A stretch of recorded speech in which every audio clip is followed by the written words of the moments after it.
इमरान खान के खिलाफ इद्दत में निकाह से मुतल्लिक केस का फैसला सुना दिया गया। डयाला जेल में इद्दत में निकाह से मुतल्लिक केस सुनने वाले जज कुदरत अल्लाह ने इमरान खान और बुशरा बीबी को 7 साल की सज़ा सुनाई। गुज़िश्ता रोज़ तकरीबन 14 घंटे की समाअत के बाद जज कुदरत अल्लाह ने इद्दत में निकाह से मुतल्लिक केस का फैसला महफूज किया था। निगरां वफाकी वज़ीर इत्तलात मुर्तज़ा सोलंकी का कहना है कि इंतखाबात से मुतल्लिक इंतज़ामात मुकम्मल कर लिए हैं। इस्लामाबाद में प्रेस कॉन्फ्रेंस करते हुए मुर्तज़ा सोलंकी का कहना था कि पाकिस्तान दहशतगर्दों के खिलाफ कार्रवाइयाँ कर रहा है। हमारी सिक्योरिटी फोर्सेज इंतखाबात के लिए मुकम्मल तौर पर तैयार है। आम इंतखाबात के लिए सिक्योरिटी के बहुत अच्छे इंतजामात किए गए हैं। सिक्योरिटी को 3 हिस्सों में तकसीम किया गया है। पहले हिस्से में पुलिस, दूसरे में रेंजर और एफसी सिक्योरिटी के फ़राइज़ अंजाम देगी। सिक्योरिटी की तीसरी टियर पाकिस्तान आर्मी के पास होगी। वफाकी हुकूमत ने गैर कानूनी तौर पर पाकिस्तान में मुकीम महाजरीन से मुतल्लिक अहम फैसला किया है। ज़राए के मुताबिक वफाकी kabीना ने 13 लाख गैर कानूनी महाजरीन के क़याम में तोसी की मंजूरी दे दी। ज़राए का कहना है कि वज़ारत सफ़ीर इनके समरी पर प्रूफ ऑफ रेजिडेंस कार्ड में तोसी की मंजूरी दी गई। अफगान महाजरीन के क़याम में मार्च 2024 तक तोसी की मंजूरी दी गई है। इलेक्शन से चंद रोज कबल आवाम पर बिजली बम गिरा दिया गया। फी यूनिट 4 रुपये 56 पैसे महंगी कर दी गई। National electric and power regulatory authority NEPRA ने बिजली महंगी होने का नोटिफिकेशन जारी कर दिया। एलामिये के मुताबिक बिजली दिसंबर के फ्यूल प्राइस एडजस्टमेंट की मद में महंगी की गई। बिजली सार्फिन पर 39 अरब 80 करोड़ रुपए का इजाफी बोझ पड़ेगा। मुस्लिम लीग नून गुजरावाला में पावर शो करेगी। मियां नवाज शरीफ गुजरावाला पहुंच गए। मियां नवाज शरीफ ने हेलीकॉप्टर पर जलसा कार का चक्कर लगाया। साबिक वफाकी वजीर खुरम दस्तगीर, महमूद बशीर विर्क, उस्मान इब्राहिम स्टेज पर पहुंच गए। मुस्लिम लीग नून के अहदेदार भी स्टेज पर पहुंच गए। पंडाल में लीगी कारकुनों की बड़ी तादाद मौजूद है। मुल्क में अमन अमान की बिगड़ती हुई सूरत हाल के पेश नज़र मारूफ समाजी रहनुमा यूसुफ पाकिस्तानी का पूरी कौम के नाम पैगाम। रिपोर्ट कर रहे हैं शाहज़ेब अब्बासी। मुल्क में अमन अमान की बिगड़ती हुई सूरत हाल के पेश नज़र मारूफ समाजी रहनुमा यूसुफ पाकिस्तानी का पूरी कौम के नाम पैगाम। अगर पाकिस्तान को, पाकिस्तान की कौम को और पाकिस्तान के इदारों को कायम और दायम रखना है और बेहतरी की तरफ जाना है तो फैसला किसी न किसी को उठ के करना पड़ेगा। और वो फैसला ये कि कम से कम वो फैसले, अभी उन चीजों का नाम नहीं ले रहा मैं, उन चीजों का मैं नाम नहीं ले रहा। जब तक कौम बोलेगी कि हाँ मैं दलदल से परेशानी से बाहर हम कैसे निकलेंगे, जब कौम बोलेगी, कौम एक आवाज बनेगी तो इंशाल्लाह ताला यूसुफ पाकिस्तानी बता देगा था इसका आसान फार्मूला क्या है। ना किसी की जान जाए, मैंने क्या कहा, वादा, बदअमनी, इन्ना लिल्लाहि व इन्ना इलैहि राजिऊन। बदअमनी से इंसान पनपता नहीं है, बदअमनी से इंसानों के अंदर बर्बादी आती है। जहाँ बात है अमन की, और अमन जरगा, अमन पीस, अमन से सब कुछ होना चाहिए और ऐसा हो सकता है। लेकिन इसके लिए एक कौम, एक पेज, एक झंडा, एक एजेंडा, इदारे भी हमारे, कौम भी हमारी, और फिर कहूंगा दोबारा कि कौम से फौज और फौज से मजबूत पाकिस्तान। मारूफ समाजी रहनुमा यूसुफ पाकिस्तानी ने प्रेस कॉन्फ्रेंस के दौरान मीडिया से गुफ्तगू करते हुए पूरे मुल्क में अमन व अमान की बिगड़ती हुई सूरत हाल पर तशवीश का इजहार करते हुए अपना मौक़िफ़ पेश किया, जिसमें यूसुफ पाकिस्तानी के हमरा अल मारूफ खान बाबा व दीगर अहदेदारान भी शरीक हुए। हुकूमत करेगी, हुकूमत पैकेज देगी, हुकूमत को पैकेज देना पड़ेगा। अगर हुकूमत ये काम नहीं कर सकती, हमारी जिम्मेदारी लगाए इंशाल्लाह। यूसुफ पाकिस्तानी मतलब है कि वो काम करेगा जिसमें सरमायादार भी राजी हो, हमारा ताजिर भी राजी हो, हमारी कौम के पास रोजगार भी आए, और हमारी हुकूमत के पास, हमारे वजारत खजाना के पास खजाने में भी पैसा जाए, कौमी खजाने में भी पैसा जाए, आम आदमी के ऊपर उसके असरात आए। वो अल्हम्दुलिल्लाह वो नक्शा, वो गुलदस्ता रखता हूँ मैं, जिसका मतलब है रोशन पाकिस्तान, मजबूत इदारा, खुशहाल आवाम, जिसका मतलब ये इजाजत होता है। और कुछ चीजें लिखी भी है, अगर ये भी चीजें आपने दोबारा करनी हो तो मुझसे जिसका दिल करे इसकी फोटोकॉपी ले जा सकते। यूसुफ पाकिस्तान ने कहा कि पूरी पाकिस्तानी कौम को बेशुमार मसाइल का सामना है। माशी सूरत-ए-हाल भी बुरी तरह मुतासिर है। लोग बेरोजगारी के सबब खुदकुशी करने पर मजबूर हैं। पाकिस्तान के अंदर बेरोजगारी की वजह से कितने हालात खराब है। लोग, करोड़ों लोग जो पेट भर के मौजूदा टाइम पे रोटी नहीं खा पा रहे, और इसके लिए वक्त लगा इस कंडीशन में आते आते। अब बात ये आती, मैं ये कहता हूँ कि दलदल में हम गिर तो गए, ढाल से हम गिर तो गए, या नाले में हम गिर तो गए, तो क्या ख्याल है अब हम उठ नहीं सकते वैसियत कौम। मैं ये चाह रहा हूँ कि वैसियत कौम एक झंडे के नीचे, एक फार्मूले के नीचे आए। सियासत अपनी अपनी, लेकिन मुल्क सबका है। मेरा किसी के साथ ना कोई सियासी अदावत है, मेरी ये भी मैं क्लियर कर दूँ, और ना मेरा अल्हम्दुलिल्लाह आपने इदारों के साथ मैं खड़ा हूँ, पाकिस्तान की आवाम की बात कर सकता हूँ, लेकिन सियासी अदावत मेरी ना किसी के साथ थी ना है। अगर मुल्क की जो बात आती है वो ज़रूर है, इंशाल्लाह ताला, फिर वो भले कोई भी हो, उसके साथ मैं इंशाल्लाह बात कर सकता हूँ। ऐसे में अमन अमान की बिगड़ती हुई सूरत हाल पर पूरी कौम को कौमियत की बना पर फसादात से बचने की गुजारिश करता हूँ। पाकिस्तान में बसने वाला हर इंसान पाकिस्तानी है। पूरी कौम को यकजा होकर हालात का सामना करना होगा। रियासती अदारों को तनकीद का निशाना नहीं बनाएं, ये हमारे मुल्क का अहम असासा है। पाक फौज के साथ पूरी कौम शाना बशाना खड़ी है। मुल्क और कौम की तरक्की और खुशहाली के लिए अपना किरदार अदा करें। सूबाई वज़ीर इब्राहिम हसन मुराद ने हुकूमत पंजाब के एक साला दौर में मुख्तलिफ महकमों में किए जाने वाले नुमाया इक़दामात के बारे में एक अहम प्रेस कॉन्फ्रेंस से खिताब करते हुए कहा कि माजी में 45 वज़रा की टीमें भी वो कुछ ना कर पाईं जो निगरान हुकूमत पंजाब ने एक साल में कर दिखाया, और आज दुनिया भर में मौसम स्पीड की ही बातें की जा रही हैं। उन्होंने अपने दौर में किए जाने वाले नुमाया इक़दामात के बारे में मीडिया नुमाइंदगान को ब्रीफिंग करते हुए कहा कि $1 अरब के फंडिंग डी ट्रैक मनसूबों को सही सिमत में लाया गया। महकमा बल्दियात में टास्क मैनेजमेंट सिस्टम का इजरा किया गया। कैटल मार्केट का एक्शन 3 अरब 50 करोड़ से 5 अरब 70 करोड़ पर लाकर 2 अरब से ज़ायद का मुनाफा यकीनी बनाया गया। लाहौर वेस्ट मैनेजमेंट के अखराजात में माहाना 10 करोड़ की कमी। शहरियों की रहनुमाई के लिए 1198 हेल्पलाइन का इजरा। प्रॉपर्टी टैक्स की डिजिटाइजेशन की गई है। निगरान सूबाई वज़ीर सेहत प्रोफेसर डॉक्टर जावेद अकरम अचानक चिल्ड्रन अस्पताल लाहौर पहुंच गए। निगरान सूबाई वज़ीर सेहत प्रोफेसर डॉक्टर जावेद अकरम ने चिल्ड्रन अस्पताल के एमरजेंसी ब्लॉक का दौरा किया और मरीजों की इयादत की। इस मौका पर उनका कहना था कि चिल्ड्रन अस्पताल लाहौर में आने वाले मरीजों को बैनुल-अक़वामी सतह का माहौल और तिब्बी सहूलियात फ्राहम की जा रही हैं। पंजाब की आवाम को 100 से ज़ायद सरकारी अस्पतालों की रिवैम्पिंग करके तारीखी और शानदार तोहफा दिया गया है। पंजाब की आवाम तक सेहत की बेहतर सहूलियात की फ्राहमी के लिए कोशिश है। Lahore chairman Punjab higher education commission professor doctor Shahid Munir तमगाए इम्तियाज़ ने कहा है कि सूफिया की तालीमात बर्दाश्त और अमन का दर्ज देती हैं। ये बात उन्होंने नज़रिया पाकिस्तान लाहौर और मुस्लिम इंस्टीट्यूट के ज़ेर एहतमाम ऐवानी कारकुनान तहरीक पाकिस्तान शाहराए कायद-ए-आज़म में मौलाना रूमी हज़रत सुल्तान बाहू कॉन्फ्रेंस से खिताब करते हुए कही। उनका कहना था कि बैनुल मज़ाहिब के साथ साथ बैनुल सकाफ़त हम आहंगी भी आज की ज़रूरत है। मौलाना जलालुद्दीन रूमी की तालीमात को इस्लामोफोबिया के ख़िलाफ़ मिसाल बनाना चाहिए। सुल्तान बाहू की तालीमात इंसानियत से मोहब्बत की तालीमात हैं। आज भी सूफिया की तालीमात को अपना कर पुरअमन माशरा कायम किया जा सकता है। गुड्स ट्रांसपोर्टर्स ने N25 पर पाकिस्तान कोस्ट गार्डर्स और सिंध रेंजर की जानिब से कायम 3 चौकियों पर ट्रांसपोर्टर्स के साथ नारवा सलूक और ज़्यादतियों के खिलाफ हब चौकी में पुरअमन एहतजाजी मुजाहरा किया। मज़ीद तफसीलात जानते हैं फ़याज़ हुसैन से। जी फ़याज़, क्या मुतालबात हैं ट्रांसपोर्टर्स के? अस्सलाम वालेकुम नाज़रीन, मेरा नाम है फ़याज़ हुसैन और इस वक्त हम मौजूद हैं हब चौकी बलूचिस्तान में, जहाँ पे ट्रांसपोर्टर हज़रात की जानिब से वफाकी इदारे, जिसमें जो मुख्तलिफ़ वफाकी इदारे उनकी मुख्तलिफ़ चेक पोस्टें यहाँ पे बनी हुई है। और ट्रांसपोर्टर हज़रात का यही कहना है कि उनकी गाड़ियों के जो अपने टैंक्स लगे होते हैं, वो जो गाड़ी का अपना टैंक होता है उससे भी वो डीज़ल और पेट्रोल निकाल लिया जाता है, जबकि ये सारी सूरत हाल इस वजह से ट्रांसपोर्टर हज़रात को बहुत मुश्किलात का सामना है।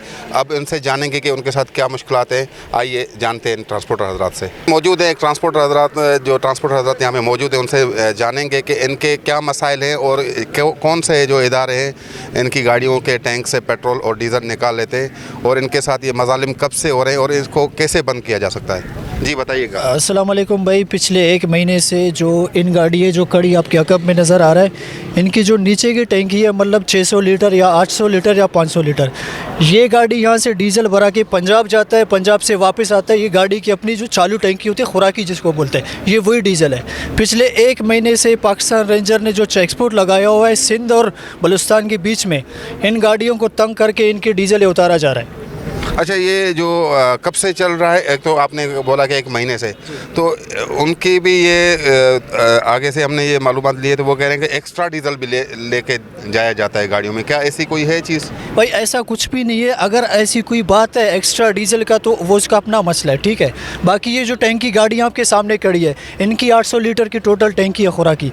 इन्हीं डीजल पे ये गाड़ी कराची से पंजाब, पेशावर, लाहौर, इस्लामाबाद कहीं भी जाता है और वापस से इन्हीं डीजलों पे वो उसको वापस कराची आना पड़ता है।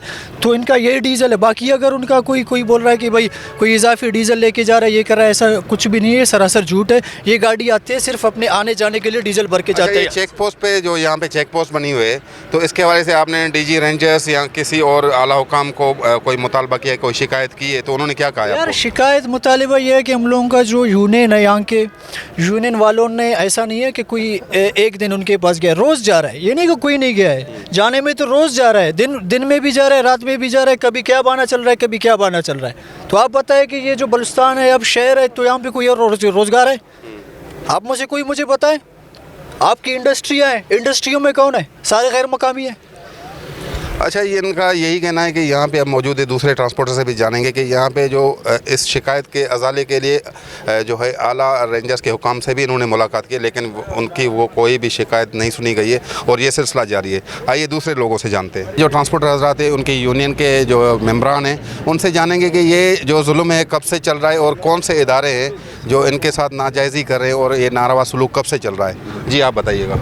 अस्सलाम वालेकुम भाई, ये हमारे जो ट्रांसपोर्टर हैं, इनके जो महीना हो रहे हैं हमारे साथ ये सलूक चल रहा है, रेंजर्स का, कोस्ट गार्ड का और मुझको पुलिस का।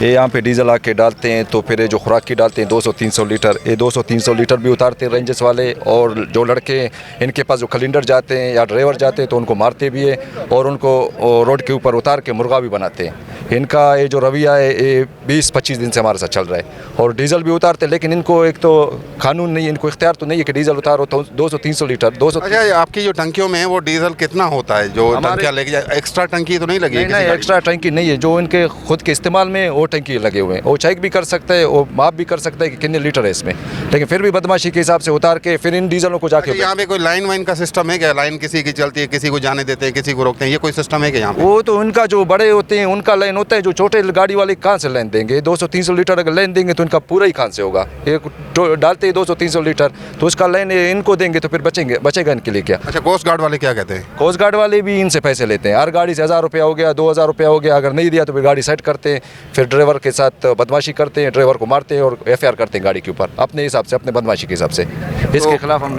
तो इसके हवाले से आपने कभी रेंजर्स के आला हुकाम से कोई शिकायत की है? रेंजर्स के हम लोग अफसरों के पास गए, वो कह रहे हैं कि हमारे को ऊपर से आर्डर है और हमारे को जो ऊपर से आर्डर मिल गया इस वजह से हमने रोड बंद हम डीजल उतार रहे हैं और डीजल उतार के फिर वो बेचते हमारे सामने।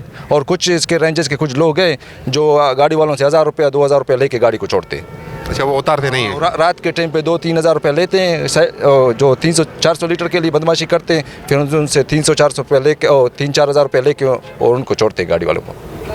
अच्छा सर, आप क्या कहेंगे कि ये जो नाजायज़ी चल रही है कब से चल रही है और इसका सद्देबाब के लिए क्या इकदाम आपकी यूनियन उठा रही है? और ट्रांसपोर्टर हज़रात जो है कितना मुतहद हैं? ये जो आपने अल्टीमेटम दिया 48 आवर्स का, तो आप इसके ऊपर कितना यानी पाबंद होंगे और इसको कानूनी तरह से किस तरह देख रहे हैं आप? सर, सबसे पहले मेन इशू ये कि आपने एक सवाल किया भाई से कि ये क्या लाइन कर रहे लोग, क्या भी कर रहे हैं। देखो, हमें इन चीज़ों से कोई लेना देना नहीं है। जो लाइन कर रहा है, गलत काम कर रहा है, जो भी कर रहा है, हम उसका फेवर आज जब से ट्रांसपोर्ट हम लोग है, शुक्र मैं एज ए ट्रांसपोर्ट सदर हाजी महमद आलिम शाहवानी आपसे मुखातिब हूँ, तो आज तक इस चीज़ों का हम लोगों ने फेवर नहीं किया है और इंशाल्लाह आगे करेंगे भी नहीं। जो कर रहे हैं उनका मामलात है, लेकिन हमारा मजबूरी हमारा जो खुराकी डीजल हमारा गाड़ी है वो हमारा ज़रूरत का होता है। ये 6 से 800 लीटर तक होता है। ये हमारा ज़रूरत का आना जाना का होता है, ये मजबूरी है हमारा। आपको वो बोलते क्या, वो खुराकी जो आप कह रहे हैं उनकी टंकी, वो बोलते क्या बोल के उतारते हैं? क्या आप ये गैर कानूनी लेके जा रहे हैं? क्या कहते हैं वो? सर, वो ये ये कहते हैं कि बोलता है ये आप लोगों ने डीजल ज़्यादा डाला हुआ है, बस ये हमने बोला टैंकी कंपनी का, बोलता है टैंकी कंपनी ने कितना टैंकी, हमने बोला कंपनी का मेरे साथ प्रूफ पड़ा है, जो हमारा गाड़ी आजकल कंपनियों से उसमें 800 लीटर हमारा लीगली आ रहा है, तो इसमें ये लीगली हमारा डीजल है। चलो एक मजबूरी है हमारा, फ़िलहाल ये पोजीशन ये सिर्फ ये बलूचिस्तान में अब में नहीं है, ये पोजीशन ऑलरेडी ओवर पाकिस्तान ये चल रहा है, ये उनका कोई पॉलिसी है, जो भी है ये उनका मामलात है, लेकिन वो चल रहा है। अभी देखो हमारा ज़रूरत का सिर अगर हम लोग ले जा रहे हैं 400 से 600 लीटर ले जा रहे हैं, उसमें में खड़ा करता है हमारा डीजल निकालता है।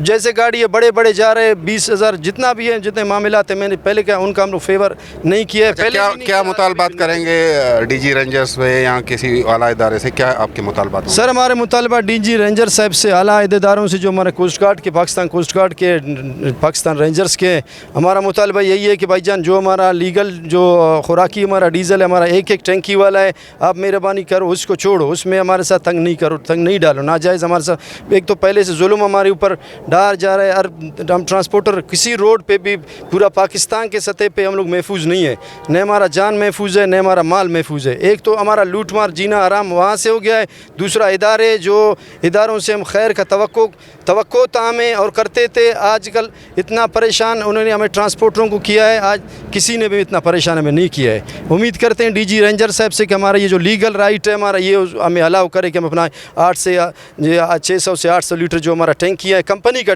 इसमें गाड़ियाँ टैंकियाँ लगा हुआ है, वो हमें अलाउ करे, ये हमारा मुतालबा है। बताइएगा कि ये जो आज मुतालबा आप कर रहे हैं रेंजर्स और कस्टम के आला हुकाम से, अगर ये नहीं माना गया तो आप क्या करेंगे? आपका अगला अमल क्या है? देखें सर, पुरअमन एहतजाज या कोई अपनी बात मनवाने का तरीका यही है कि हम फ़ौरन रोड पे भी निकल सकते थे, हमने ऐसा कदम नहीं किया। तो हम भी मुहब्बे वतन पाकिस्तानी हैं, हम चाह रहे हैं कि हमारा जो है, हम ट्रांसपोर्टर्स है, हमारा ज़रिया मुआश यही है, बलूचिस्तान में और कोई चीज़ नहीं है, बलूचिस्तान में पाकिस्तानी पंप नहीं है। अगर हमारे गाड़ी पीछे से डीज़ल जो है ना ग्वादर, तुरबत, पंजगुर, खुजदार इधर से आते हैं, कहाँ से कोई पाकिस्तानी पंप आप निशानदेही करें, हम वहाँ से डीज़ल डाल के अपने गाड़ियों को रवाना करें।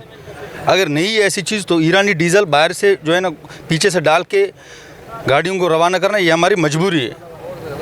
कोई हम बड़े पैमाने पे कोई अल्लाह माफ़ करे हम स्मगलर नहीं, हम मखसूस तबके के जो है ना ट्रांसपोर्टर है। हमारा यही मुतालिबा है कि भाई अगर हमारे जो है ना ये बात नहीं मानी जाती या इसको जो है ना सीरियस नहीं लिया जाता तो इंशाअल्लाह ताला अगले 48 घंटे में हम सख्त से सख्त जो है ना एहतजाज का कॉल देते हैं और कॉल रोड भी ब्लॉक करेंगे हम उसके बाद। चौकियों पर ये पहले भी डीजल उतारा गया था या ये नया अभी शुरू हुआ है 2-3 महीने? ये 2019 में एक 15-20 दिन के लिए रेंजर ने ये जो है ना डीज़ल उतारने का सिलसिला अपना किया था, उसके बाद नहीं हुआ है। अल्हम्दुलिल्लाह हम ट्रांसपोर्टर जो है ना चलते रहे हैं। ऐसा जो है ना अभी ये तकरीबन पिछले 1.5 महीने से ये जो है ना इन्होंने प्रोसेस शुरू किया है कि भाई गाड़ियों का नीचे 300-400 लीटर है, डीज़ल उतारते भी हैं, उसके अलावा ड्राइवरों के ऊपर तशद्दुद भी करते हैं।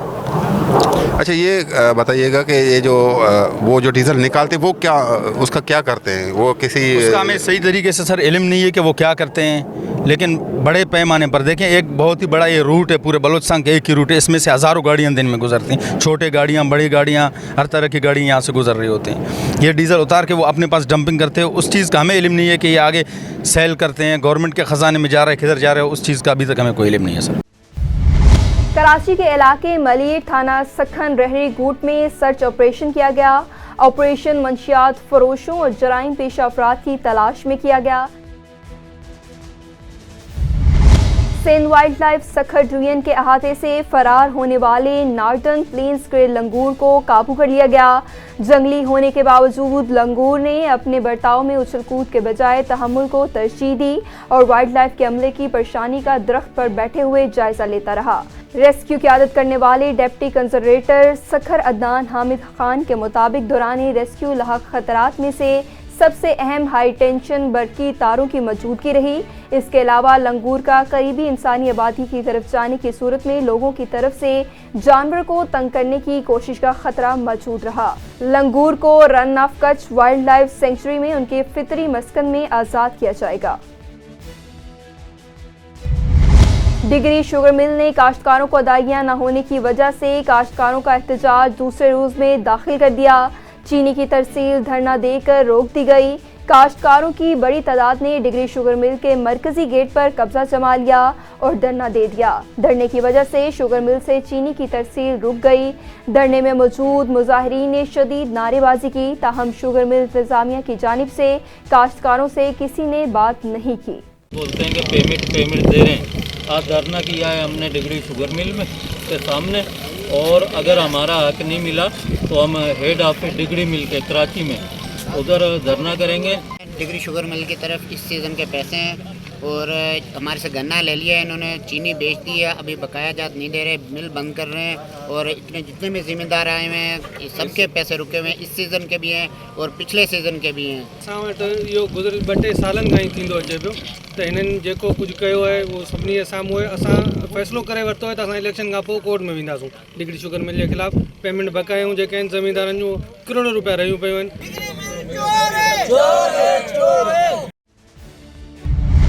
टंडोला यार में सियासी जमातों ने 8 फरवरी को अपनी जीत को यकीनी बनाने के लिए ये आवाम से मिल मिलाप का सिलसिला तेज कर दिया। हल्का PS 58 पाकिस्तान पीपल्स पार्टी के नामजद उम्मीदवार सैयद ज़िया अब्बास शाह रिजवी ने मुख्तलिफ इलाकों में सरगर्मियाँ तेज़ कर दी। जुड्डू मरी के सदर मुकाम प्यारा लूंद और भील कॉलोनी में आमद अकलीदी बरादरी के मोहिन मनूराम और डॉक्टर रवि व दीगर भील बरादरी की जानिब से पुरतकबाक इस्तकबाल किया गया। इस मौका पर जलसायाम से सैयद ज़िया अब्बास शाह ने खिताब करते हुए कहा कि आपकी PP के साथ मोहब्बत देखकर ये यकीन हो गया है कि 8 फरवरी का दिन मुखालफिन की शिकस्त और हमारी कामयाबी का दिन होगा। नौशहरो फेरोज़ महानूर शेख की नुमाइंदगी में गांव मोहम्मद बचल महर में JDA के रहनुमा शाह नवाज खान जतोई की कॉर्नर मीटिंग मुनक्किद हुई, जिसमें मुख्तलिफ देहात के लोगों ने बड़ी तादाद में शिरकत की और महानूर शेख के अहले खाना को खैराज तहसीन पेश किया। क़यादत ने इलेक्शन के दिन मुकम्मल ताउन की यकीन दहानी करवाई।